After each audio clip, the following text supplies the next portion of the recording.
Every time a politician dies in America, I'm asked by the press for a comment.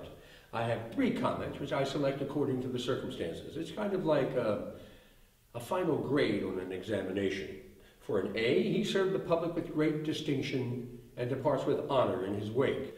For a B, he served the public long and well and will be missed by his many friends. And for a C, throughout his long record of public service, one thing was remarkable. He was never convicted of a felony. If the deceased was a Democrat, I'm often asked to deliver a eulogy at his funeral. I wonder who'll deliver my eulogy. I hope it's not some smart-aleck newspaper man who turns a phrase like a gravedigger turns a spade full of dirt. You probably saw what H.L. Mencken had to say about me in yesterday's paper.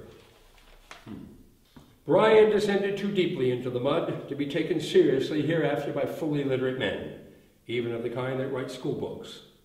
Bryan's career brought him into contact with the first men of his time, yet he prefers the company of rustic ignoramuses. He is a peasant come home to the barnyard. He was born with a roaring voice, and it has the trick of inflaming half-wits. His whole career was devoted to raising those half-wits against their betters, that he himself might shine. Mencken is a cynic. A cynic is a man who knows the price of everything but the value of nothing. No one wants their eulogy to be delivered by a cynic. It should be delivered by a poet. I was born on the 19th day of March, 1860. That was a presidential year, but I was too young to run. As soon as I was nominated for the presidency, 36 years later, astrologers contacted me to determine the exact hour of my birth so they could consult my horoscope and ascertain whether or not I would be elected. I never had much faith in their calculations. One astrologer did indeed predict that I would be elected.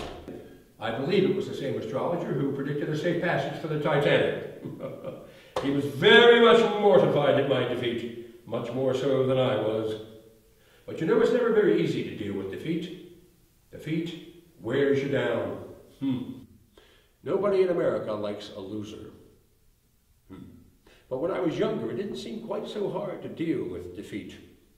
But as you grow older, your confidence that you'll survive long enough to witness your ultimate vindication begins to fail.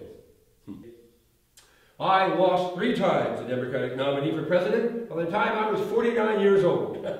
But I did live to see most of the causes I fought for succeed. The graduated income tax, the women's right to vote, the popular election of senators, the initiative, the referendum, and the national prohibition of alcohol. All part of American life.